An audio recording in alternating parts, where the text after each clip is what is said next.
Hola, buenas tardes, muy bien. ¿Y usted? Bien, también, muchas gracias.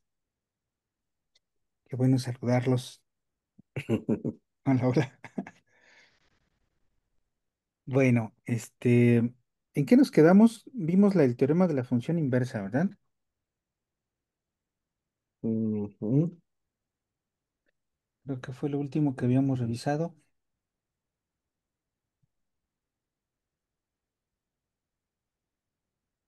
Muy bien, a ver, vamos en,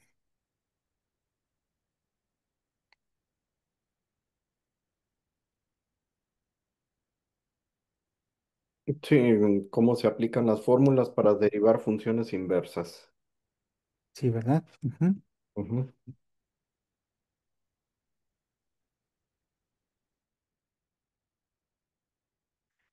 Muy bien. Hola, por ahí también ya vi que nos saludaron. Sale, entonces, no sé si del formulario, déjenme ver si nos faltó alguna cosilla y si no,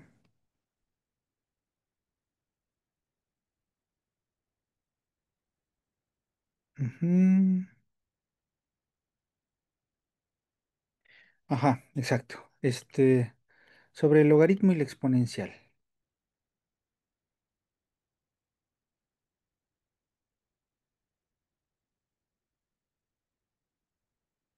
Ok, entonces, ¿qué nos hace falta por ahí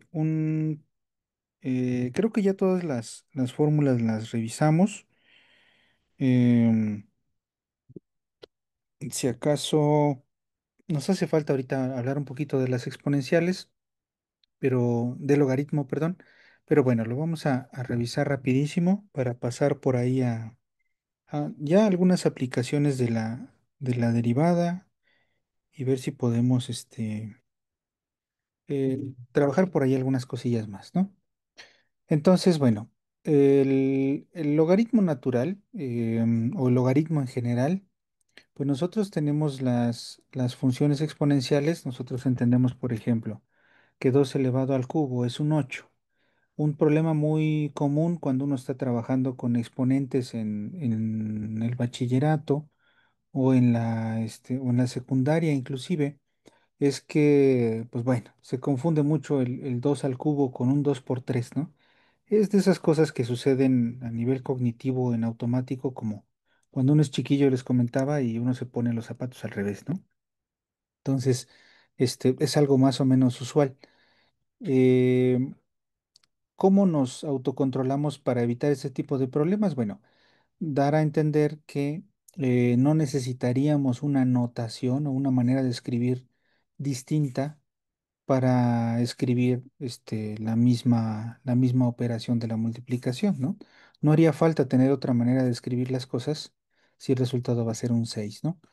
Pero de alguna forma lo que sí se está entendiendo es que el 2 al cubo pues son tres copias del 2 multiplicadas entre sí que nos van a dar un 8. Bueno, a todo dar. Entonces, de esta misma relación, a veces uno quiere despejar el 2 que también ha sido algo habitual, y uno dice que es la raíz cúbica de 8. Pero cuando uno quiere despejar el 3 o escribir el 3 en términos de las otras dos cosas, pues bueno, como es un exponente, uno puede decir que se trata del logaritmo base 2 de 8. Y yo por lo regular les comento a los chicos, les digo, el 3 que lo leemos así, se puede leer, el 3 es el exponente al que hay que elevar el 2, o sea, nuestra base, para obtener 8. Y el 8 por lo regular la gente le llama potencia, o sea, nuestro resultado. Entonces, cuando escribimos esto, resulta ser una suerte de una escritura diferente para esta misma situación, solo que estaríamos poniendo énfasis en el número 3, como sucede en español, ¿verdad? Que uno dice el perro mordió a la niña o la niña fue mordida por el perro, ¿no? Entonces cambiamos el sujeto de la oración Aquí el sujeto estaríamos entendiendo que es como que el 8. El 8 es el que está despejado en este caso. Aquí está despejado el 2, pero bueno, esto no me interesa mucho de momento. Me interesa más bien esto y que uno recuerde que la manera de escribir lo contrario, despejando el 3, es esta cosa, ¿verdad? Entonces, por supuesto, el 3 para nosotros hablar de tres copias, tendríamos que decir tres copias de quién y qué es lo que da como resultado esas tres copias, ¿verdad? Porque no es lo mismo cambiar la base y esperar este resultado, ¿verdad? Pero bueno, son cosas que nosotros ya conocemos, presuponemos, ¿verdad? Pero sí quisiera hacer notar que esto de aquí de la izquierda es algo normal, es algo con lo que estamos más familiarizados y quizás esta otra situación no tanto, ¿verdad? Ahora, en el caso en el que nosotros tenemos la base pues nosotros decimos, por ejemplo, que al cubo tratando de usar el mismo exponente, pues bueno, me va a dar un número decimal, ¿no? Vamos a ver cuánto es. Y tendría que hacerlo con la calculadora, porque la es como es un número irracional de la misma naturaleza de pi. Entonces aquí me da algo así como 20.0855369 es lo que me da la calculadora. Hay más decimales, por supuesto, ¿no? Entonces, cuando yo quiero hablar de este mismo 3 cambiando base y cambiando resultado, debiera de escribirlo como 3 logaritmo base de este engendro. Pero, em, pues como la es un número muy importante, tiene su propia notación y en vez de nosotros escribir logaritmo base es que nosotros escribimos logaritmo natural, este número. Y por supuesto, pues sí nos va a dar el 3, ¿verdad? Entonces, lo que está sucediendo aquí es que yo podría decir lo siguiente. Si la y es el resultado de elevar a la x este número fijo, entonces la x sería lo mismo que el logaritmo natural de y. Entonces, en este sentido, aquí yo estoy hablando de una función inversa. O sea, si la función directa es elevar a exponente, la función inversa aplicada a y sería lo que yo estoy entendiendo por logaritmo, ¿verdad? Y bueno, por las leyes de los exponentes, de los logaritmos, nosotros vemos que cuando concatenamos las funciones, o sea, las componemos, si yo aplico primero la función exponencial y luego el logaritmo, pues son cosas que se van a anular una con otra, ¿verdad? Es decir, si tengo x y le aplico f, esto es lo mismo que tener a la x. Si luego le aplico la función inversa a esta cosa que es una y, entonces se trata de pensar en un logaritmo natural de esta cosa. Por las leyes de los exponentes, pues esta x baja, nos queda el logaritmo natural de El exponente al que tengo que elevar la para que me dé pues es 1. O sea, el logaritmo de su base siempre es 1. Propiedades que ya más o menos hemos visto, ¿verdad? Y esto me da la x, entonces la composición de las dos funciones una después de la otra, pues me da la función identidad. Y al revés volteado también. Comienzo con y le aplico la función inversa. Esto es el logaritmo de y. Luego a esto le aplico la función, que es elevar a exponente. Entonces aquí me quedaría elevado a la esto. Y bueno, elevado al logaritmo de pues es y porque las dos expresiones pues se anulan entre sí, ¿no? Entonces, en los dos sentidos es una función identidad y de manera que esta es inversa de esta, o sea, eso ya lo estábamos viendo, y entonces ya estamos como en posición de hablar de la derivada de esta función inversa, ¿no? Según el teorema de la función inversa, que esta es la razón por la que estoy hablando de esto, yo quisiera calcular la derivada respecto de x, recordemos, del logaritmo natural de y. Yo ya sé que la derivada del exponencial es otra vez la exponencial, incluso con su regla de la cadena. Pero ahora, ¿qué cosa sería la derivada de este logaritmo? Porque si lo vemos de esta manera, esto es natural, elevar a potencia es natural, pero este proceso pues está medio raro. Este proceso yo podría pensar que es igual de raro que la secante inversa, que el coseno inverso, ¿verdad? Que el seno inverso, etcétera. Podría pensar que es igual de raro o igual de desconocido, ¿no? Como para poder saber o poder tener una fórmula de derivación. Entonces, la técnica es volver a usar el teorema de la función inversa, y entonces tengo el logaritmo natural de y. Voy a derivar la inversa. ¿Qué cosa me decía el teorema fundamental? Me decía que iba a ser uno entre la derivada de f, ¿verdad? Pero entonces la derivada de mi expresión, pues es la derivada de la exponencial. Entonces es otra vez la exponencial, ¿verdad? ¿Sale? Porque si f es la exponencial, su derivada es otra vez la exponencial. Bueno, es el recíproco. Ahora, uno entre e es la derivada de mi logaritmo, pero yo quisiera la derivada del logaritmo en términos de la y. ¿Y qué cosa es la y? La y es la exponencial. Entonces, si aquí tengo uno entre es que la derivada respecto de y del logaritmo natural de y, o también de x podemos pensar, es uno sobre y. ¿Sale? Y entonces esto me permite trabajar con las derivadas de los logaritmos naturales. ¿Qué va a suceder entonces si le aplico la regla de la cadena como lo hemos venido haciendo? La derivada respecto de x del logaritmo natural de una función de x, estoy pensando que esto es u de x, ¿verdad? Entonces aquí voy a tener pues lo mismo, uno entre u, pero ahora multiplicado por la derivada de la función, porque estoy usando la regla de la cadena. En otras palabras, el formato que voy a yo a obtener para la derivada de un logaritmo es aquí abajo la función y aquí arriba su derivada. Y esta es derivada respecto de x. ¿Sale? Entonces, otra vez con el teorema de la función inversa, yo puedo calcular la derivada del logaritmo. ¿Sale?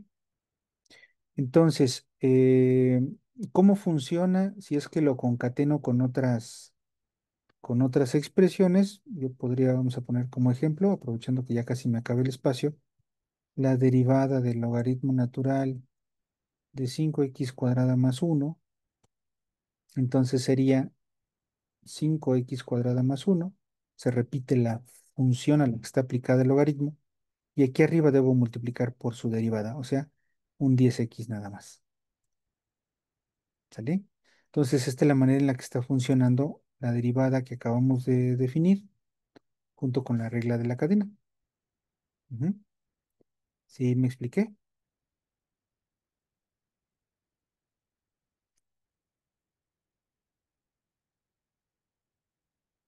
¿Mm?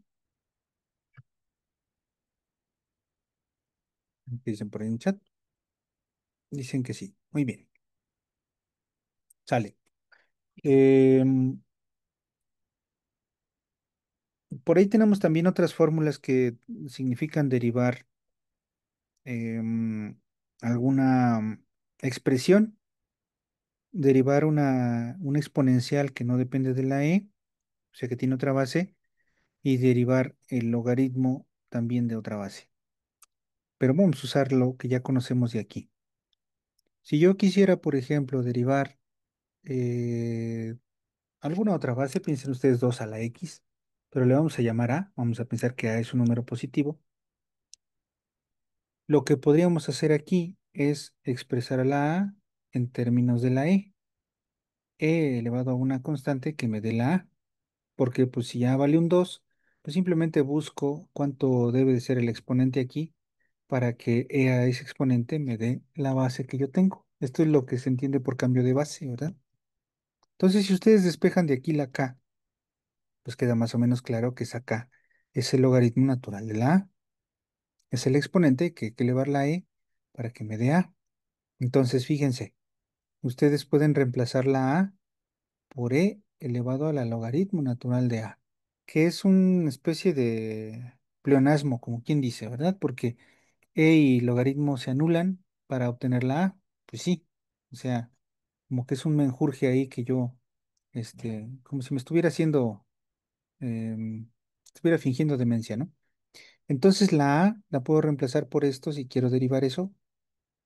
Aquí tendría e elevado a la logaritmo natural de a y este exponente se está multiplicando por la x, ¿verdad? Porque todo esto es una a y elevado a la x, pues da lo mismo que e elevado a la logaritmo por la x. Entonces, cuando derivo esta función que es e a la u, este es un ejemplo particular de u de x, la x por el logaritmo, constante por la x, entonces la derivada va a ser e a la u otra vez, que es e a la logaritmo natural de a por x, multiplicado por la derivada de u, por la regla de la cadena. Como es una constante por x, aquí recupero la constante. ¿Bien? Pero bueno, esta expresión es exactamente esta misma y era a la x. O sea, aquí no tiene mucho sentido escribirla de esta forma.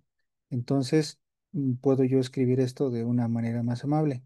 A la x multiplicado por el logaritmo natural de a. Entonces, esta es mi fórmula para derivar cualquier cosa, cualquier base positiva elevada a una función. Bueno, a la x, que si le aplico la regla de la cadena, la derivada respecto de x de a elevada a la u, y esto es lo que aparece en nuestro formulario, u es función de x, entonces voy a tener otra vez a la u, como me dice por acá, y aquí voy a multiplicar por el logaritmo natural de a y también por u', ¿sale? Entonces esta es la fórmula más general para derivar cualquier exponente, cualquier exponencial. En el caso del logaritmo, si yo quiero cambiar la base de mi logaritmo, pues entonces debería de tener, pues debería pasar algo similar, ¿no? Piensen ustedes que quiero yo derivar. Ay,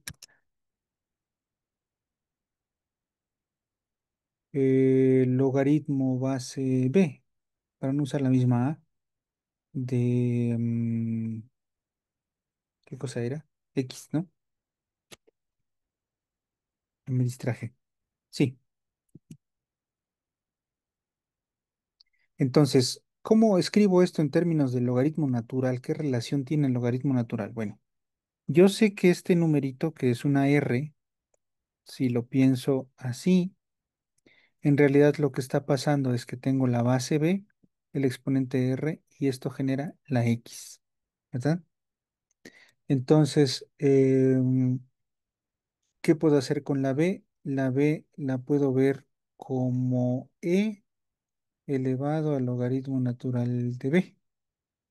Otra vez el mismo truco, ¿verdad?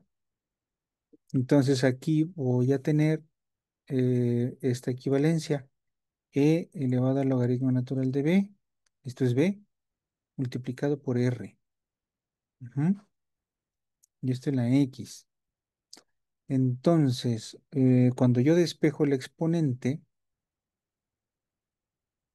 el despeje va a ser logaritmo natural de b por la r va a ser igual al logaritmo natural de x. Ujú. Entonces, la r que yo tenía aquí, la que quiero derivar realmente, es esta cosa de acá. Pues va a ser equivalente a lo siguiente. Va a ser uno entre el logaritmo natural de b multiplicado por logaritmo natural de x. O sea, ¿qué le tengo que hacer a un logaritmo base b de x? Tengo que dividirlo entre el logaritmo natural de b para convertirlo en términos de logaritmo natural. Ujú. Entonces, en otras palabras, lo que está sucediendo, ya me lo voy a llevar para acá, espero no confundirlos, es que la derivada de este logaritmo base b de x es lo mismo que uno entre el logaritmo natural de b por logaritmo natural de x. Esto es una constante que puede salir de la derivada, es uno de los esquemas de derivación que vimos, y aquí basta entonces multiplicar por la derivada del logaritmo. Y eso sí que ya sé cómo funciona. ¿Mm? Entonces, el resultado de esto sería uno entre el logaritmo de b, que es constante, por la derivada del logaritmo natural. Y la del logaritmo natural yo ya lo acabo de ver, es una x aquí abajo y aquí arriba su derivada, que en este caso es un uno. O sea, otra vez, la derivada del logaritmo es uno entre u de nueva cuenta, pero multiplicado por esta constante, ¿sí? En otras palabras, usando regla de la cadena, ya con eso acabamos, pues nada más hay que pegarle la derivada de u. Lo voy a escribir aquí a ver si alcanzo a hacerlo. La derivada del logaritmo base b de u, otra base y una función de x, va a ser lo mismo que uno entre el logaritmo natural de la base por u' entre u. Y esto realmente es la derivada del logaritmo natural, solo que ajustada para que sea la derivada del logaritmo base lo que sea de u. ¿Sí me expliqué?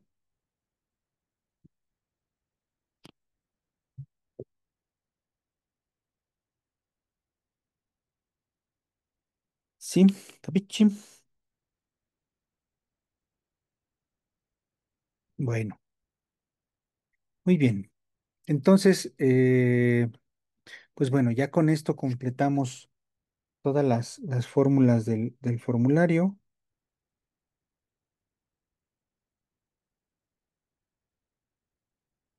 ¿Mm? Vamos a ponerlo.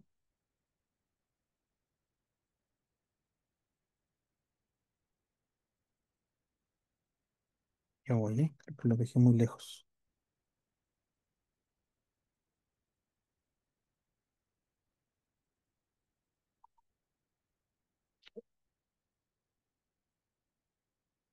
Ya está.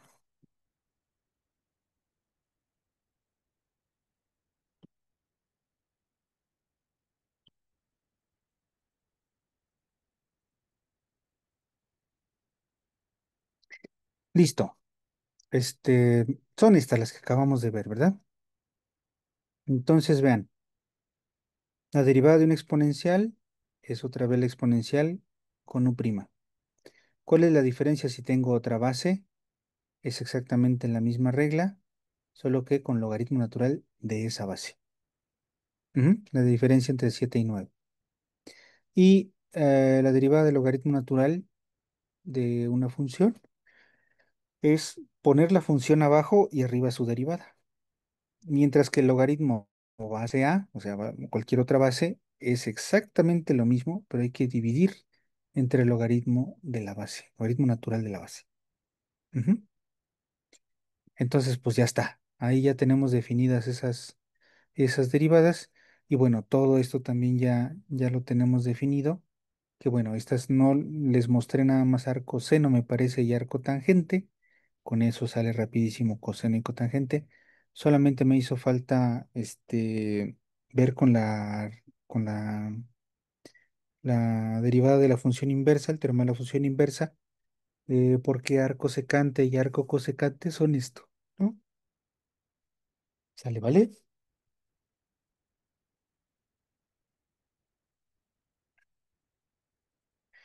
Muy bien. Bueno, em, ¿qué más? Nos faltan estas reglitas, ¿no?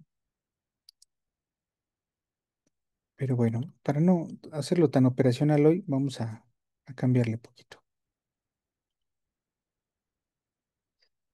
Sale. Entonces, pues bueno, nosotros ya tenemos aquí bastante herramienta para derivar funciones casi de cualquier tipo, ¿verdad? Solo nos falta producto y división. Pero ya tenemos un mundo de fórmulas para derivar. Ya tenemos herramienta para calcular la derivada de una función en un punto dado. ¿Mm?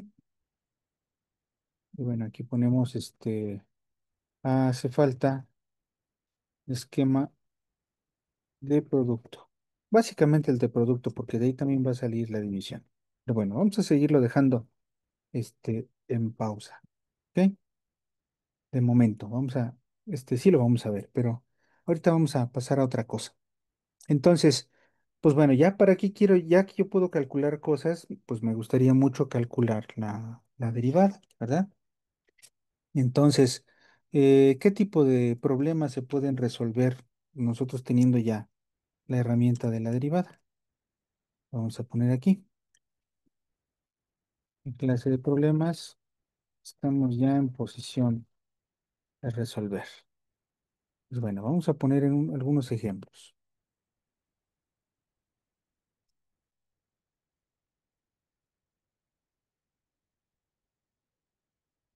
Uno,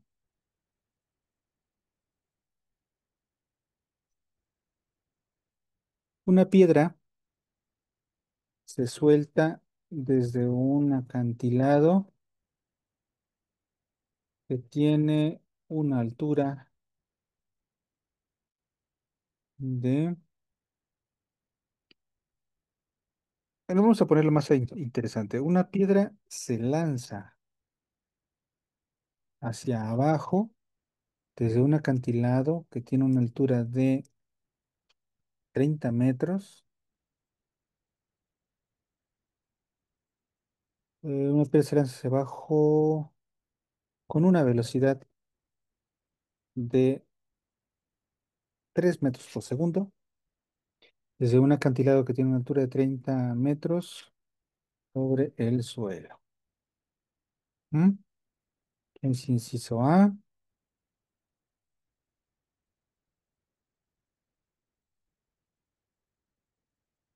No voy a dejar hacer esto. Hallar la función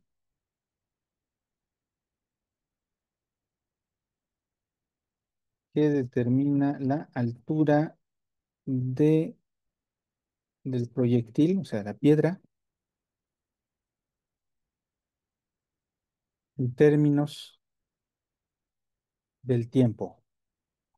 Altura en metros. El proyectil en términos del tiempo t. Inciso B, hallar la velocidad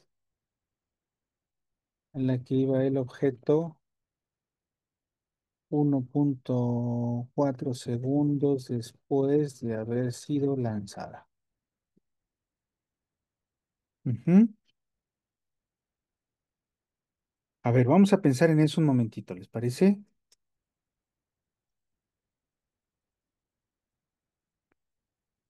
Esto, pues definitivamente es caída libre, ¿no?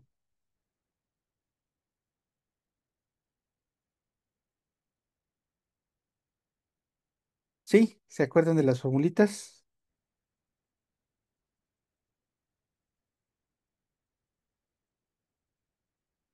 Y si no, vamos a deducirlas. Si tienen por ahí sus apuntes, sus notas, ya lo hemos escrito en algún momento. Entonces, a ver, chéquenlo, a ver si sale rapidísimo.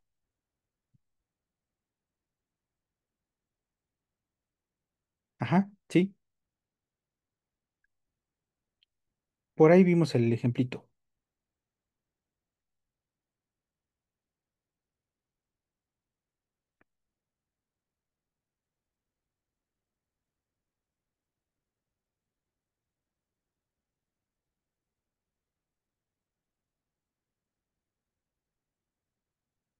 Ahorita lo escribimos también, ¿sale? Déjenme ir por agua nada más.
¿Listo? ¿Sí se acordaron?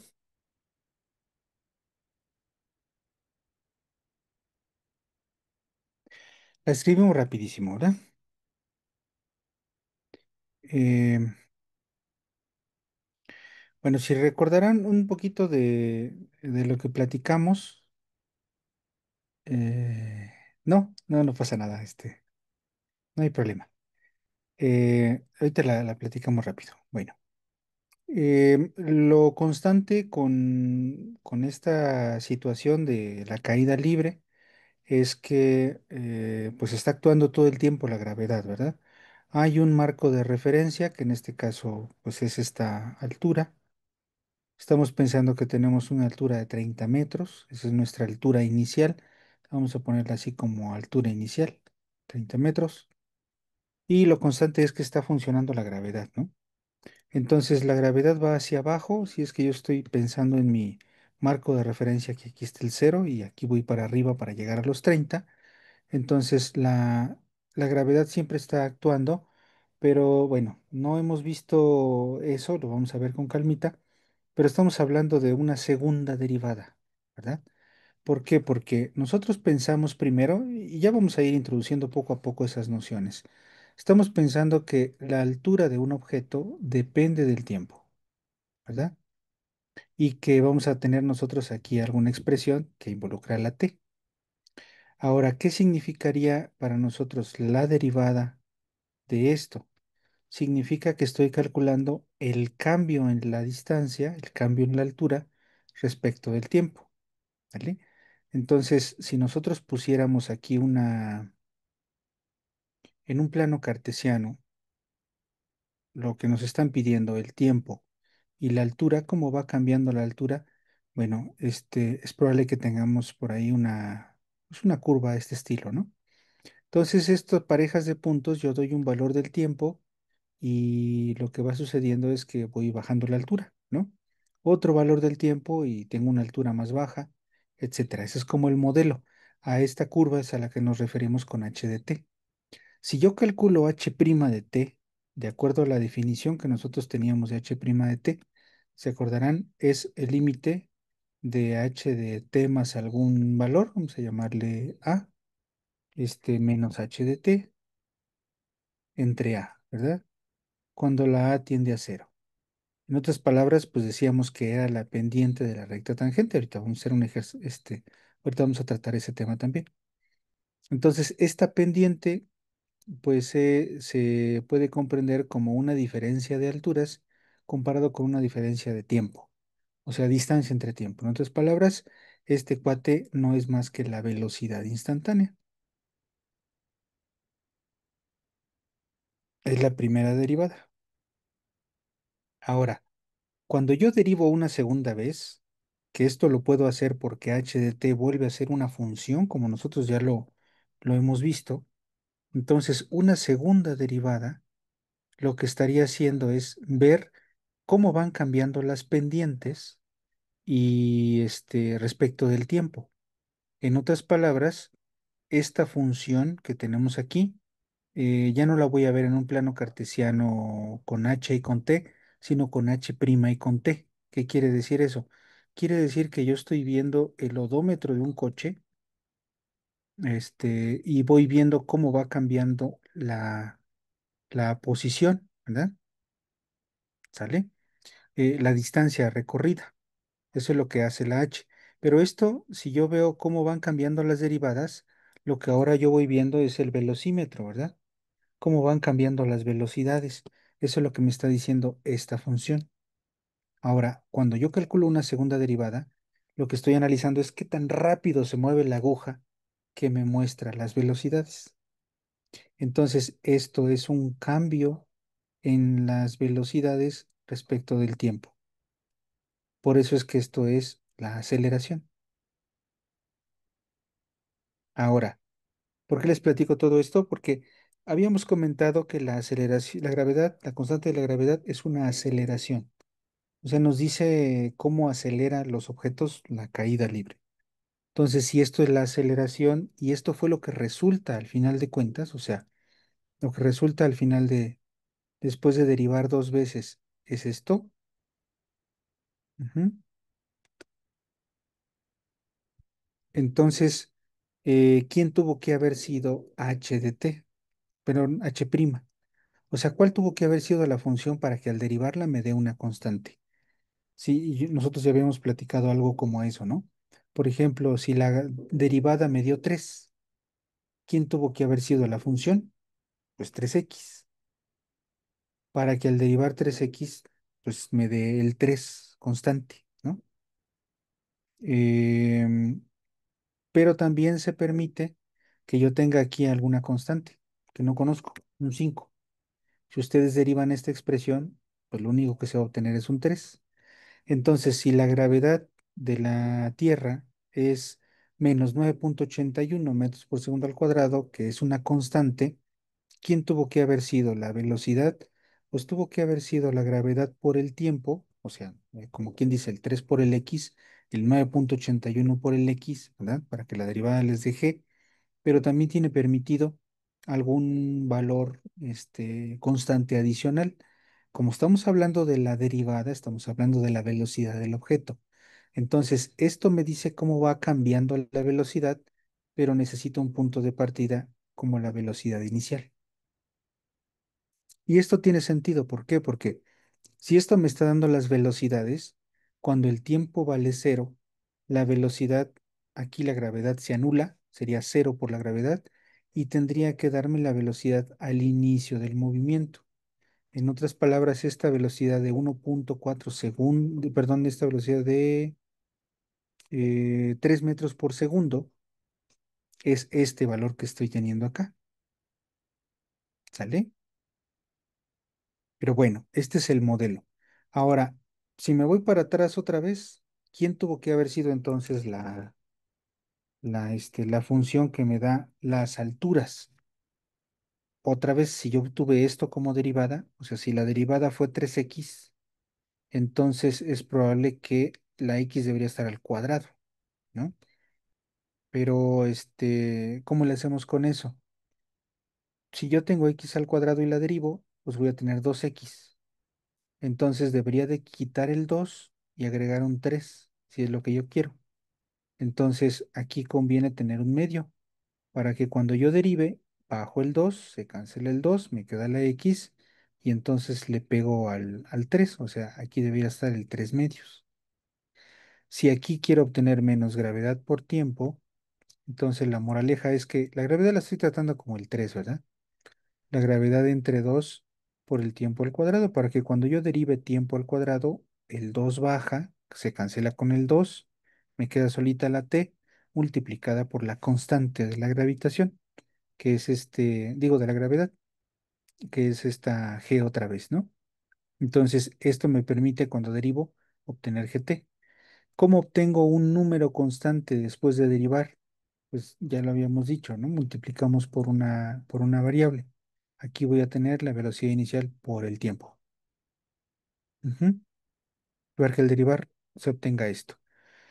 ¿Y qué pasa cuando el tiempo vale cero? Como estoy hablando de ciertas alturas, aquí también debo de tener una altura inicial, que es donde voy a incorporar entonces esto de los 30 metros sobre el suelo. ¿Sale? Entonces, en otras palabras, ya no les hago las cosas tan cansadas. La fórmula que me va a servir, lo que me pide el inciso A, una función que determine la altura del proyectil en términos del tiempo, va a ser menos gravedad entre 2 por t al cuadrado más la velocidad inicial que fueron 3 metros por segundo. Aquí voy a tener un 3 por t y la altura inicial que son 30 metros. Ujú. Entonces, fíjense ustedes que en el análisis de las dimensiones, este 3 es una velocidad, son 3 metros por segundo y tiempo son segundos. Si metros por segundo lo multiplico por segundos, voy a obtener metros que se va a sumar con estos metros. Y este también. La gravedad es metros sobre segundo al cuadrado. Pero como el tiempo está al cuadrado aquí, pues bueno, voy a multiplicar por segundos al cuadrado y me queda en metros. Todo esto, después de todo, está dado en metros cuando el tiempo está dado en segundos. Y esta es la respuesta del inciso A. ¿Sí me expliqué? No les estoy diciendo las cosas tan claramente, pero Aquí estoy integrando, ¿verdad? Para los que se acuerden de la integral.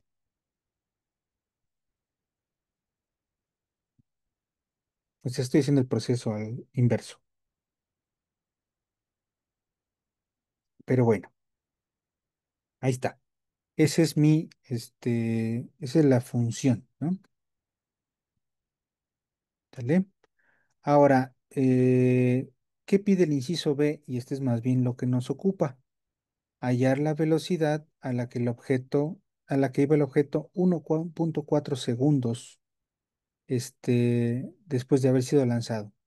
Ándele, sí. Es como un proceso de integración así intuitivo, muy bien. Sí, exactamente. ¿Sale?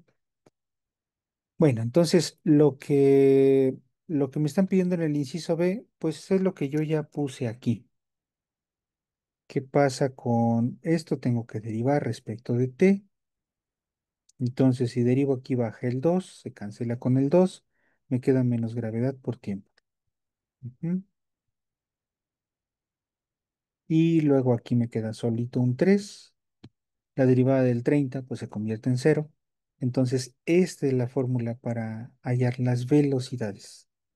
¿A qué velocidad iba el objeto en cierto instante t? Entonces ya nada más necesito sustituir aquí. Y esa es la pregunta. Hallar la velocidad a la que iba el objeto 1,4 segundos después de haber sido lanzado. Sale. Entonces nada más se trata de h evaluado en 1,4. Y pues multiplico todo eso, el menos la gravedad por 1,4,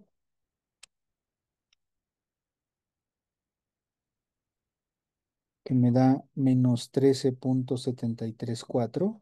Esto es metros por segundo, ¿verdad? Y le sumamos 3. Entonces, fíjense, nos está diciendo que ah, creo que aquí la velocidad debería ser menos, ¿verdad? Sí, porque la gravedad la estoy poniendo hacia abajo, negativa. Y como la velocidad también la aventamos con cierta velocidad, sí, entonces tiene que ser negativo aquí. Aquí yo me equivoqué. Este sí tiene que ser positivo, ¿no? Porque es desde el cero hasta arriba, 30 metros. Bueno, entonces más bien aquí debo de restar. Exacto.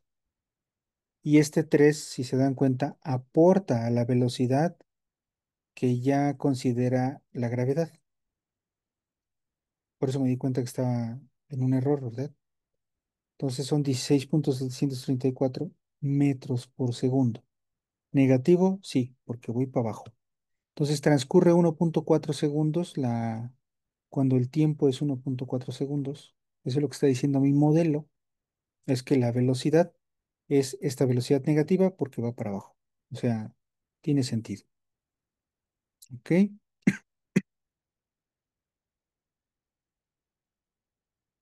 ¿Sale, vale? Entonces ya tengo ahí esa herramienta, ¿no? Aquí.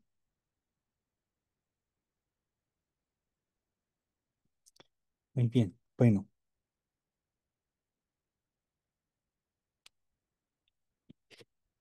entonces, ya así funciona nuestra derivada para hallar la pendiente de la recta tangente, ¿sí? O la velocidad instantánea, que es lo mismo. Ahora, pues vámonos con algún problema económico que podría ser un poquito más intuitivo. Lo vamos a poner aquí. Mm,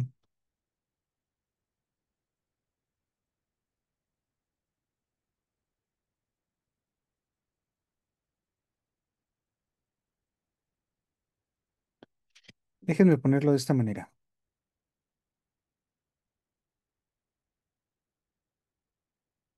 Una fábrica, que bueno, aquí en León siempre les ponía yo a los chicos, fábricas de zapato, ¿ah? Para que entráramos en contexto. Una fábrica manufactura, mm, bueno, el costo, bueno, en una fábrica, El costo de producir X artículos está, bueno, el costo en dólares, vamos a poner, no en pesos. El costo en pesos de producir X artículos está dado por la siguiente fórmula. Ojo, no estamos poniendo una función en términos de tiempo, ¿verdad? Ahora ya no nos interesa el tiempo, ahora nos interesa costo por piezas producidas.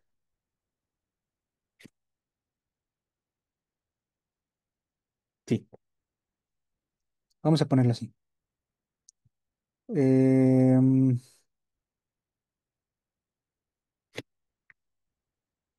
37x cúbica más 8x al cuadrado menos 5x más 9. Ujú. Bueno, entonces,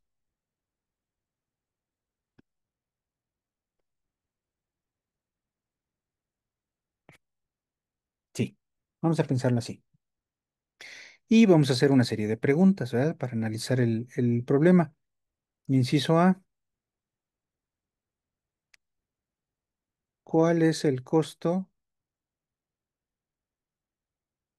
de producir X igual a 70 piezas? Ujú. X artículos, ¿no? 70 artículos. Inciso B,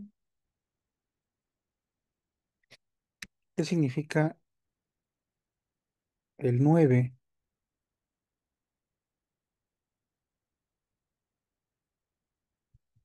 en la fórmula? ¿Qué significa en la realidad? Más bien, el número 9 de la fórmula en la realidad. Eso está mejor dicho. O en el contexto del problema.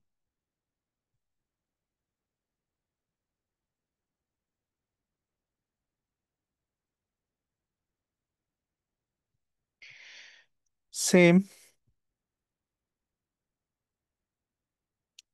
¿qué significa mm, C' de X? Bueno, aquí sí es relevante tal vez poner DC sobre DX. ¿Qué significa DC sobre DX? Específicamente,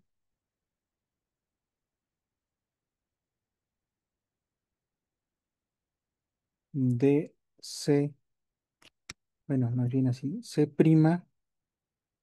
de 12.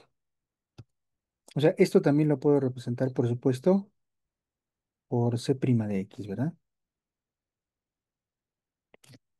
Sale. Entonces, vamos a dar unos momentitos para que reflexionemos en torno a esto. ¿Va? Digo, si los problemas no salen ahorita resueltos, no pasa absolutamente nada. El ejercicio de yo darles algo para que lo meditemos tiene como único objetivo ese, ¿verdad? Que meditemos en qué consiste el problema y que más o menos dimensionemos la dificultad, ¿sale? Entonces, una vez que lo trabajamos un poquito, ya cuando vienen las soluciones o las discusiones, creo que ya queda un poquito más claro, ¿verdad? Bien.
Exacto, por ahí el Inge Juan Carlos ya nos compartió la respuesta del inciso A, ¿verdad?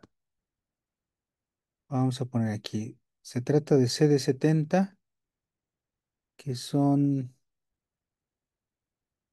eh, eso, exacto, ¿verdad? Da un numerote, ¿verdad? Bueno, es consecuencia de que me inventé el problema, ¿no? Exacto. Entonces sí. Y como ustedes pueden ver, estos números que acompañan a la X cúbica, al cuadrado, la X, pues por supuesto son parámetros que habría que elegir para tener un problema un poco más realista, ¿no? Digo, esto que yo acabo de hacer ahorita es algo común en libros de economía o de matemáticas para la economía o para las ciencias económicas, cosas así le llaman, o para administración y economía, luego le llaman así. Estas fórmulas es común que uno las encuentre, pero bueno, suponen aquí algunas cosas. Por ejemplo, suponen que los costos de producir X artículos, nosotros lo podemos hallar como una función, un polinomio de grado 3. Eso está interesante, ¿no? A lo mejor en una región vale la pena o si es una buena aproximación, los polinomios grado 3. Y al ser un polinomio de grado 3, que sí hay situaciones en las que uno puede suponer eso, por supuesto, hay que hallar los coeficientes que sean los adecuados para que una curva de grado 3 se acomode a representar más o menos la realidad. ¿Eso cómo se hace? Bueno, en algunos casos ya hay programas de cómputo que, así como en estadística nosotros tratamos de acomodar una recta de regresión lineal, y se acuerdan más o menos de todo ese relajo, y nosotros tenemos una serie de datos experimentales, ¿verdad? O sea, vamos tomando registro de, ok, ya produciste uno, órale, ¿cuánto gastaste? Pues tanto. Ya produciste siete, ¿cuánto gastaste? Esto. Y así, una serie de datos, ¿cómo se dice? Experimentales. Y entonces lo que hace una recta de regresión, si es que nosotros logramos ver que hay como una nube de puntos en lo que nosotros estamos teniendo, pues es identificar una línea de tendencia, ¿verdad? O sea, una recta, que es la recta de regresión, em, con esta fórmula, y si este fue el costo experimental real por ejemplo, 20 artículos, como quien dice, el costo estuvo por acá, pues bueno, al yo meter el 20 aquí con la M adecuada y la B adecuada, pues voy a tener una aproximación de ese costo, ¿sale? Esa es la idea de la línea de tendencia. Bueno, si eso funciona con una línea, hay ocasiones en donde también funciona con una parábola, que ya sería una curva de grado 2, ¿verdad?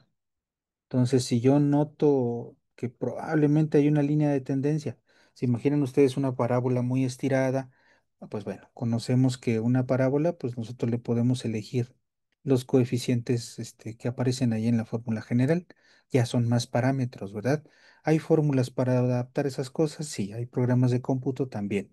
Entonces, y esto es con el afán de conocer de dónde sale este modelo o por qué alguien podría proponer a una ecuación de ese estilo, como el modelo para predecir los costos.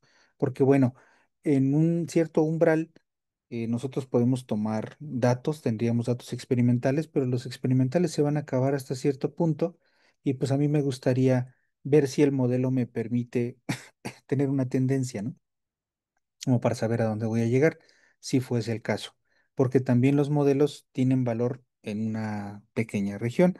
Puede ser que en esta región sí se acomode bien una parábola, pero ya más adelante ya empieza a dar, digamos, ¿cómo se dice? Me distraje. Empieza a predecir cosas, sin sentido, ¿no? Y eso es porque el modelo tiene sus alcances nada más, ¿no? Modelo entendido como una ecuación de este estilo. Y bueno, lo que estamos haciendo aquí es una curva de grado 3. Como es un polinomio de grado 3, pues su formato es este. Entonces puede ser que yo lo estire lo suficiente como para decir las ventas empezaron a subir, perdón, los costos empiezan a subir, luego empiezan a bajar y luego vuelven a subir de esta manera. ¿Por qué los costos de producir algo tendrían que bajar o bueno, porque quizás yo reporto un costo porque tuve que cumplir con ciertos insumos, tuve que comprar ciertas materias primas o pagar el adelanto del alquiler, el uso de algunas máquinas, no sé. Y entonces después de un tiempo hay excedentes de esos materiales o la misma producción de un artículo me permite reusarlo para fabricar otros, no sé, pudieran ser este tipo de situaciones y entonces los costos empiezan a reducirse y luego empiezan a subir otra vez. Bueno, puede suceder de esa manera, ¿no? Entonces, tengo yo este modelo y efectivamente, ¿qué significa C de 70, que es esta cantidad enorme?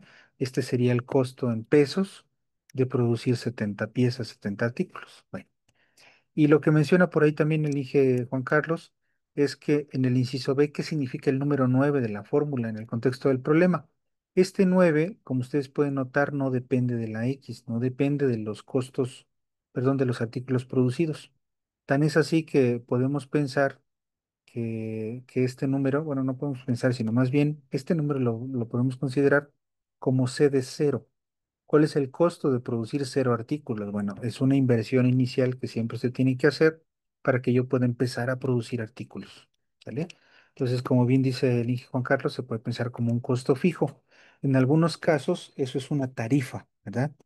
Cuando nosotros usamos un taxi, por no decir marcas, ¿no? Eh, pues tenemos un costo inicial, el banderazo de salida que se le decía antes, o si yo solicito lo solicito por la aplicación y lo cancelo antes de que, bueno, después de que pasen los 5 minutos, pues ya me cobran sin haberlo usado. Y esa es una tarifa, ¿no? O el costo fijo que tenemos por mantener el agua o la luz en nuestras casas, pues bueno, son esos numeritos, aunque por ahí puede que sea una función lineal nada más, ¿no? Pero bueno, es lo que significa el 9. ¿Es importante mencionarlo? Sí, porque es un valorcito que no depende de la X, ¿no? Y bueno, en el inciso C, ¿qué significa entonces la derivada? ¿Cómo podríamos interpretar la derivada? ¿Ustedes qué piensan? ¿Qué significa?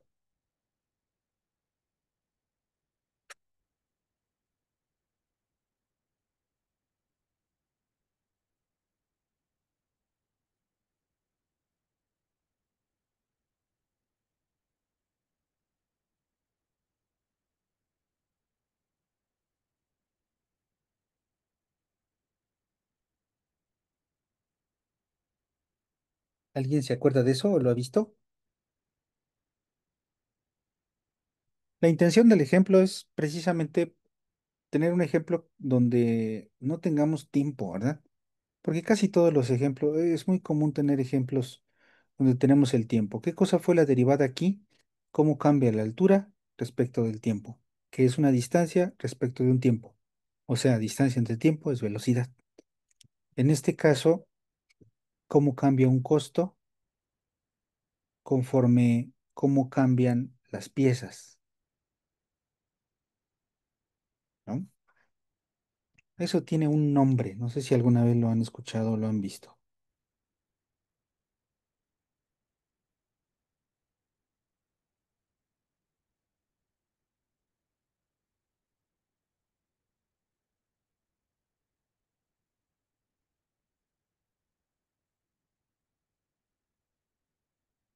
Y más o menos queda una idea.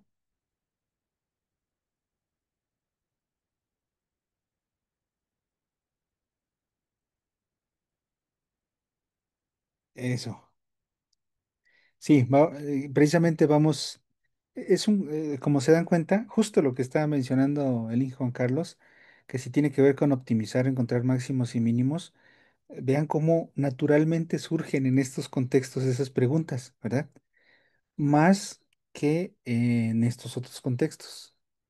Por eso mucha gente propone que de manera didáctica es un poco más adecuado trabajar con ejemplos en economía que cosas en física. A que aunque los conceptos surgieron naturalmente en física o para la física, pues por eso surgió el cálculo, entonces es un poco más natural trabajarlo en el contexto de la economía. ¿qué me interesaría a mí como dueño de una fábrica o analista de estos modelos? Pues en qué momento el costo es más alto, en qué momento el costo es más bajo. Y si yo estoy dividiendo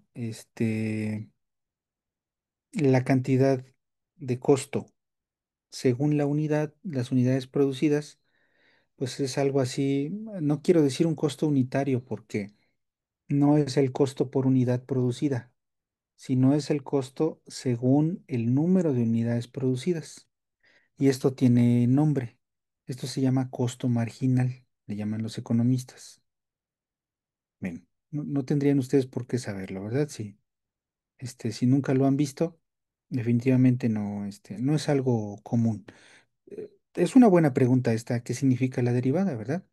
¿Por qué? Porque si yo saco ajá, también lo del punto de equilibrio, si yo tengo una función adicional que me dice cuáles son las ganancias, pues entonces sería bueno ver en qué momento, si los costos empiezan a estar por debajo de las ganancias en algún momento, ¿no? Y entonces es el punto de equilibrio y es cuando ya el negocio empieza a ser negocio, ¿no? Por eso muchas veces dicen, pues tu retorno de inversión va a estar después de ciertos años, ¿no? ¿Por qué? Porque se supone que yo estoy gastando costo para construir algo y probablemente aquí no tengo yo ninguna ganancia, pero ahí llega un momento en el que las dos cosas se encuentran y la ganancia empieza a ir por arriba de los costos. Entonces yo ya empiezo a tener plusvalía, ¿verdad? En el negocio. Entonces, no es inmediato, por supuesto, que uno tenga ganancias en los trabajos, en las inversiones, ¿verdad? En cosas sencillas y de una variable, como estamos viendo ahorita. Exactamente, ahí también vuelve a aparecer otro concepto, ¿no? Entonces, sí, exacto. Por ahí dice Aldo que no se habían visto en ese contexto. Sí, definitivamente el punto aquí, justo esto que estamos discutiendo, es porque hay dos cantidades que están comparadas, ¿verdad? Y no necesariamente tiene que ser el tiempo una de ellas. Cuando es el tiempo, pues es la evolución de alguna cosa respecto al tiempo. Pero en este caso no, en este caso es un poquito más abstracto, pero es ilustrativo a pesar de. Nosotros vamos avanzando en la cantidad de piezas producidas. Entonces, em, ¿qué significa? Vamos a poner acá. Vuelvo a tener mi número de piezas producidas y ahí los costos que voy teniendo, ¿no? Entonces, quizás no es el mismo costo que yo voy a asumir, o sea, la velocidad con la que cambia el costo no va a ser lo mismo de producir de 3 a 4 que de producir 7 a 10, ¿verdad? Y esto tiene sentido si ustedes, de hecho hay unos modelos un poco más sofisticados que, bueno, ya se sale un poquito de lo que nosotros tenemos que ver, pero hay unos modelos que se llaman de Leontief. Hay gente que lo escribe con V, que me parece que era ruso, este señor. Pues este señor lo que planteaba eran matrices, bueno, arreglos, ya es otra área, por supuesto, que se puede aplicar en una variable aquí, pero generalmente usa muchas. Él consideraba, vamos a fabricar zapato oral, entonces debemos de tener ciertos metros cuadrados de cuero o de tela, ¿no? Ciertos metros lineales de agujeta, de pegamento, de horas de uso de una máquina o de varias máquinas, horas de mano de obra, ¿verdad? El costo unitario de la renta de un local, de la gasolina para llevar los insumos, o sea, incluye un montón de cosas. Y entonces todo eso como que lo fundimos en algún crisol y lo vamos viendo como en unidades producidas, ¿verdad? O sea, yo tengo todos los insumos, incluso el trabajo lo considero un insumo, la mano de obra, y voy a generar piezas de zapato fabricadas, ¿no? Entonces, si yo voy teniendo sobrantes de los materiales, puede llegar un momento en el que no necesite comprar más insumos porque se me han juntado los insumos que sobran de otros. Entonces, por eso puede ser que el costo, el cambio en el costo, que es a lo que voy, el cambio en el costo de producir las cosas de 3 a 4 piezas no va a ser el mismo que el cambio de costo de 7 a 10. Puede que de 7 a 10 el costo sea menor porque yo ya tenía insumos, pero de 3 a 4 tuve que comprar muchas cosas, tuve que gastar muchas cosas, ¿sale? Entonces, lo que está midiendo esto es cómo cambia el costo conforme nosotros brincamos al número de piezas, que eso es lo que se entiende como el costo marginal, ¿verdad? Entonces, la derivada lo que nos está diciendo es, lo voy a escribir aquí con palabras, ¿cuál es la velocidad instantánea o cuál es la velocidad o la tasa de cambio, ellos,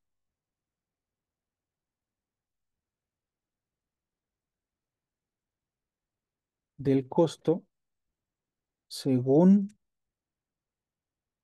velocidad, tasa de cambio instantánea del costo según la producción?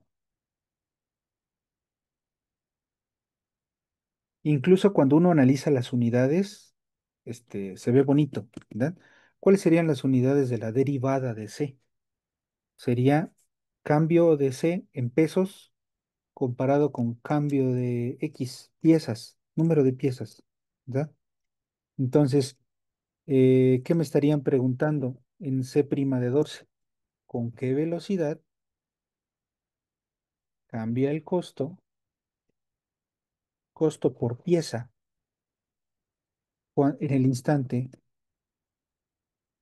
en que estás fabricando la pieza 12? ¿Sí me explico? ¿Con qué velocidad está cambiando el costo por pieza cuando estás fabricando la pieza 12? ¿Sí me expliqué? ¿Sí se entiende? ¿Mm?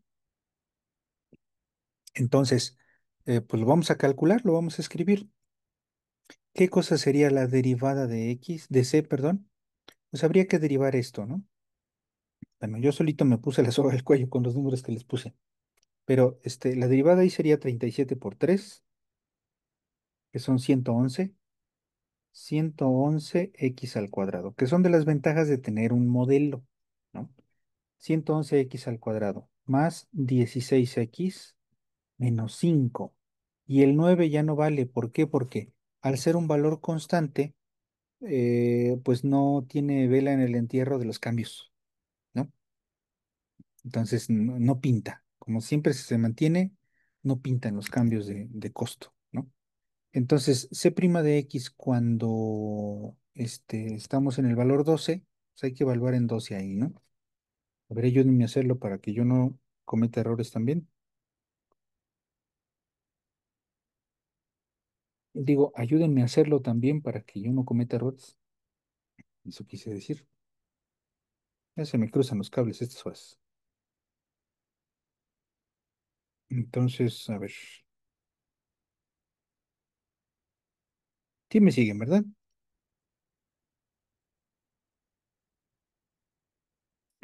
Me dio 16.171. ¿Y esto en qué unidades está? Como les decía, pesos por piezas.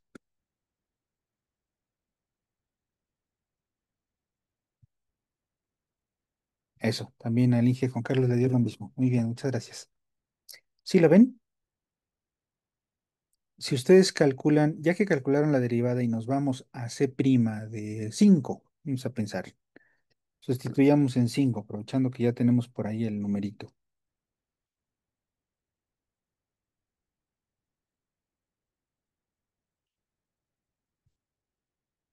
2.850 pesos por pieza.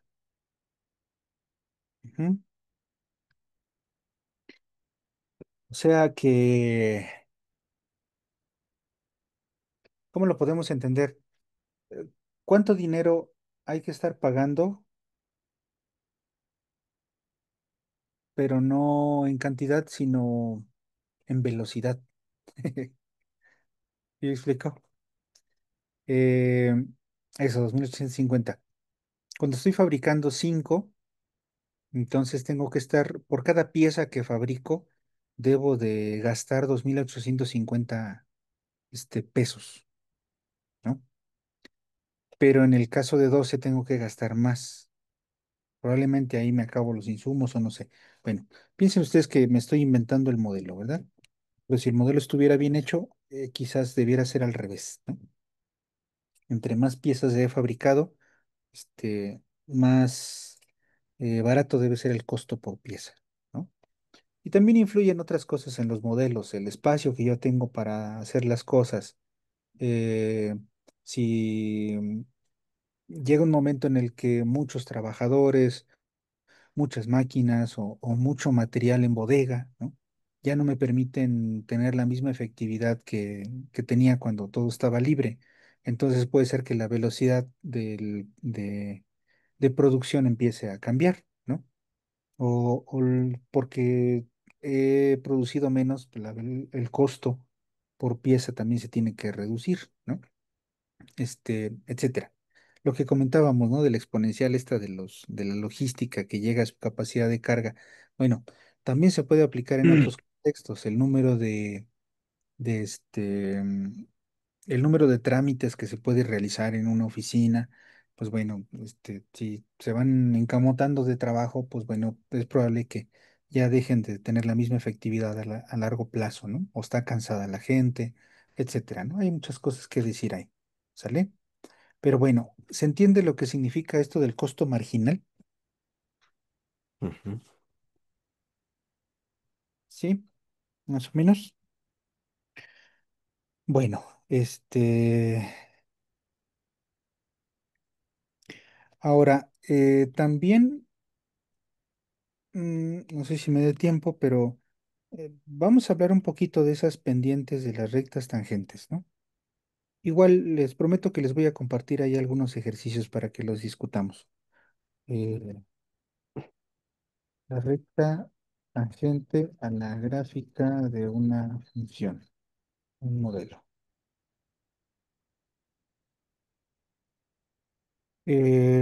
Bueno, en cuanto a contexto físico, económico, ya tenemos ahí algún significado de la derivada, ¿verdad? Respecto del tiempo es una velocidad, respecto de número de piezas, pues es otra referencia. Bueno, entonces cuando nosotros tenemos aquí x e y tenemos una función cualquiera, este es nuestro modelo y entonces por ahí podríamos tener otro plano cartesiano con las mismas x, pero aquí vamos a hablar de la derivada. Vamos a hablar de las velocidades, ¿verdad? Entonces, ¿cómo funciona eso? Bueno, por un lado, yo aquí voy a elegir un punto y entonces aquí voy a tener una recta tangente, como lo vimos en la definición de la derivada. Y te estoy hablando geométricamente de las cosas una vez que ya tiene sentido lo demás. Y entonces esto tiene cierta pendiente, ¿verdad? ¿Cómo funciona esa pendiente? Bueno, si yo me fijo en la altura respecto de la base, divido altura entre base, eso me va a dar la pendiente. Resulta que el número que representa esta pendiente se puede obtener con la derivada de la función en el punto A. Entonces, con la regla de los cuatro pasos que hacíamos, pues calculábamos velocidades promedio, iba yo moviendo esta recta y hasta que yo me acercara a la pendiente de la recta tangente. Eso es la derivada geométricamente. Pendiente, recta tangente. Entonces, aquí la pendiente, por ejemplo, podría ser, este valor en específico podría ser, no sé, piensen ustedes que aquí tuvieron un 1 y un 4, pues la pendiente es un cuarto, ¿verdad? Quiere decir que por cada 4 unidades en X, ustedes pueden levantarse una unidad en Y, ¿vale? O sea, una velocidad del punto 25, o sea, un cuarto. Bueno, aquí uno entiende que las cosas iban creciendo más rápido, ¿verdad? La pendiente aquí, cuando yo trazo ese mismo triángulo de apoyo, que recuerden ustedes que todos los triángulos de apoyo van a tener la misma división como resultado, ¿no? Ustedes podrían tener un triángulo mucho más grande aquí para representar dónde está apoyada la recta, y pues probablemente aquí ustedes tengan un 3 y aquí van a tener un 12. 3 doceavos es un cuarto también, ¿no? Entonces no importa cuál sea el triángulo que ustedes usen de apoyo, siempre pueden representarlo de esa manera. Cuando nosotros estamos hablando de cambio en Y comparado con cambio en X, estamos pensando en esta división, que es la pendiente, ¿no? Y por eso es cambio en Y respecto de X, no cambio en X respecto de Y, que también funcionaría geométricamente, pero como la Y depende de la X y las cosas tienen significado en ese orden, por eso es que se ha convenido en que la pendiente sea esa cosa, ¿no? Fíjense ustedes que aquí tenía yo cambio en la distancia respecto del tiempo. Eso es lo que significa velocidad. Pero ¿qué significaría físicamente cambio en el tiempo respecto de la distancia? Como que tiene mucho sentido, ¿verdad? Aquí tiene sentido cambio en el costo respecto de las piezas, no cambio en las piezas respecto del costo. Como que ahí se trastocan las cosas. Pero bueno, aquí la velocidad es un poco más alta, ¿verdad? Yo podría pensar que aquí tengo un 3 y un 2, 3 medios. 1.5 es más grande que 0.25. Entonces, entre más vertical esté la línea, más velocidad llevaba el crecimiento. Cuando yo tengo líneas al revés, voy a tener velocidades negativas, ¿no? Estas son pendientes negativas. Y aquí, cuando tengo, por ejemplo, rectas horizontales, pues quiere decir que hay un momento en el que la velocidad se detiene, ¿no? O sea, si aquí yo dejara, este fuera el tiempo y esta es la distancia recorrida y yo dejo de moverme, pues el tiempo sigue pasando, pero la distancia no cambia. Entonces, pues después de ir bajando la distancia recorrida, pues yo puedo quedarme en un solo lugar y me voy moviendo horizontalmente, constantemente, ¿verdad? Entonces hay un instante en el que las cosas se detienen. ¿Por qué? Porque la velocidad es negativa, quiere decir que a lo mejor voy de reversa y me tengo que detener para poder avanzar hacia adelante. Aquí es al revés, ¿verdad? Aquí voy avanzando hacia adelante porque se va aumentando la distancia, voy acumulando distancia. Llega un momento un poquito más aquí adelante en que me tengo que detener para que la velocidad sea en reversa, ¿no? Sea negativa. Entonces son ciertos análisis que hay que hacer de las gráficas. Poco a poco lo vamos a ir trabajando, ¿no? Pero mi punto aquí es el siguiente.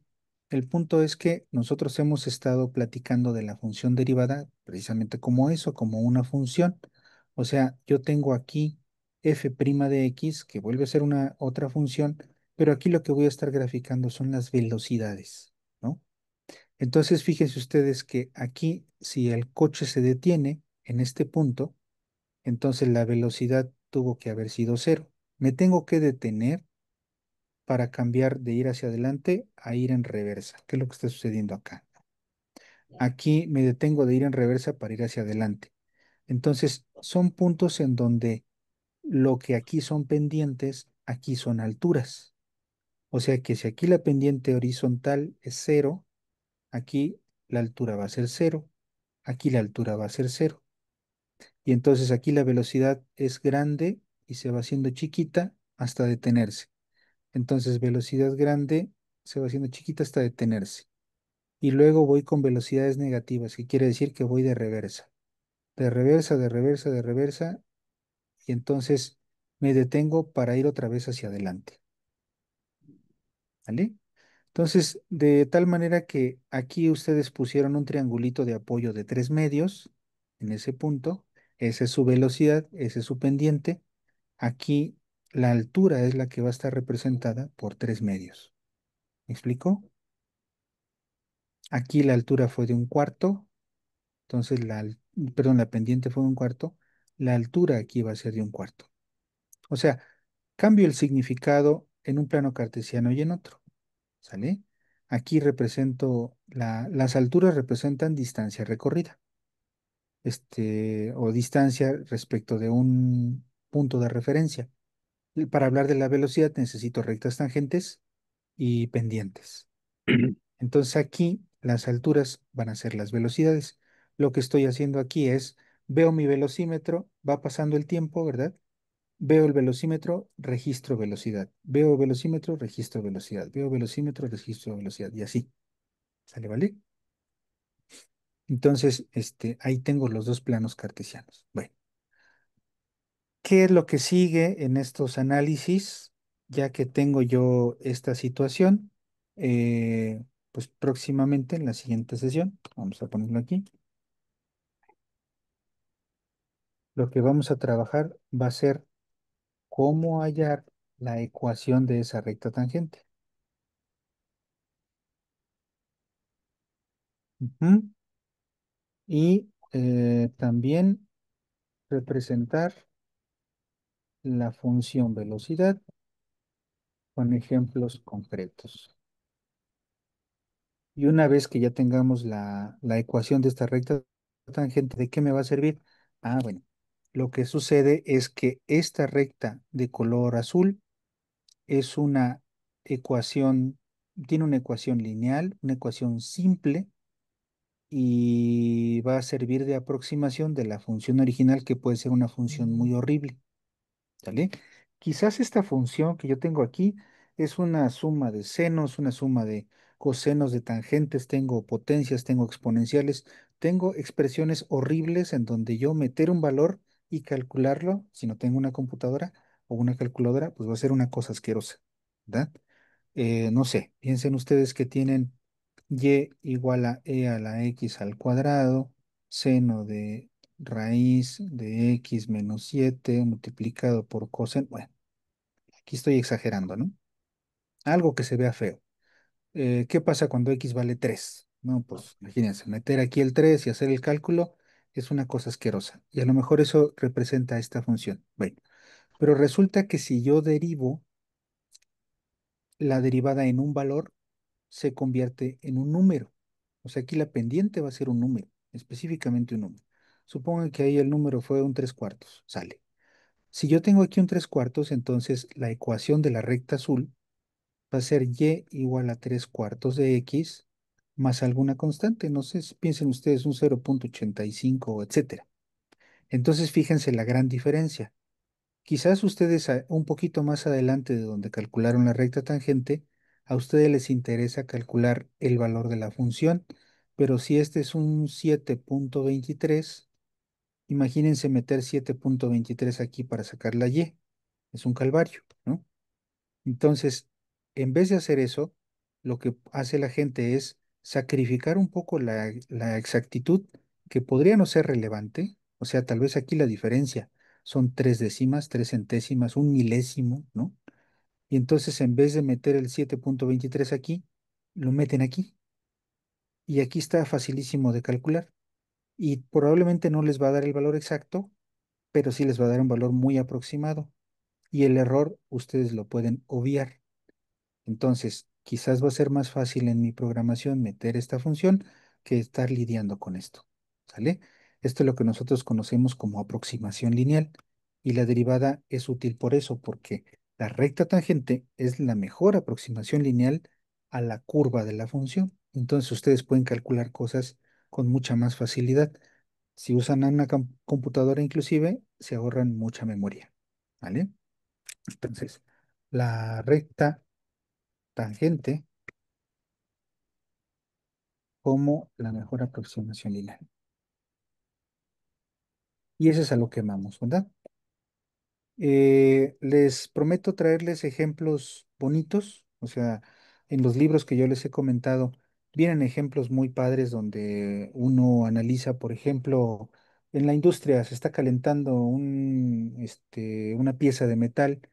Nosotros sabemos la velocidad con la que estamos inyectando calor y la superficie está cambiando a cierta velocidad. Bueno, eh, hacer un cálculo rápido en la superficie de la esfera o en una circunferencia, pues es una raíz, cuesta trabajo meter un valor ahí. Bueno, calculamos la derivada, eso tal vez es más fácil. Tengo yo un valor específico, incluso lo aproximo. Bueno, meto ahí el valor y entonces sé con qué velocidad está cambiando el metal o con qué velocidad está cambiando la presión en un estanque y yo con eso voy a calibrar no sé, un barómetro, ¿no? Que me está midiendo la presión, no sé, se llama barómetro también para la presión de alguna caldera o cosas por el estilo. Y entonces yo puedo ir monitoreando, ¿no? Y hacer las cosas más sencillas. Son aplicaciones ahí, me las estoy inventando, ¿no? Pero sí se utilizan en contextos muy específicos, ¿sale? Pero bueno, no sé si tengan algún comentario hasta aquí.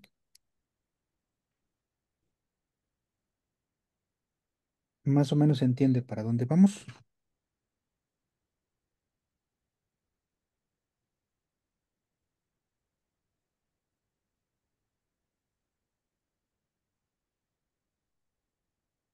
Muy bien.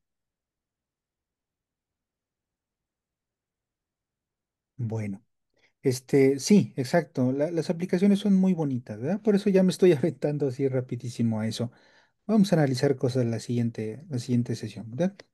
Que si es nuestra sesión 9 nos falta revisar esto, entonces ya la 10 la 11 la 12 vamos a estar trabajando puras aplicaciones y ya muy discretamente estoy empezando a hablar de máximos y mínimos también, ¿verdad? Como ya notaron que hay la necesidad de. ¿Estás? Entonces, pues bueno, pues nos vemos, que soy martes, jueves, nos vemos el sábado, chicos. Muy bien, muchas gracias. A ustedes, muchas gracias. Estamos en contacto. Les mando pizarras y grabación en un ratito más. Ujú. ¿Vale? Ok, gracias. Muchas gracias. Que estén muy bien.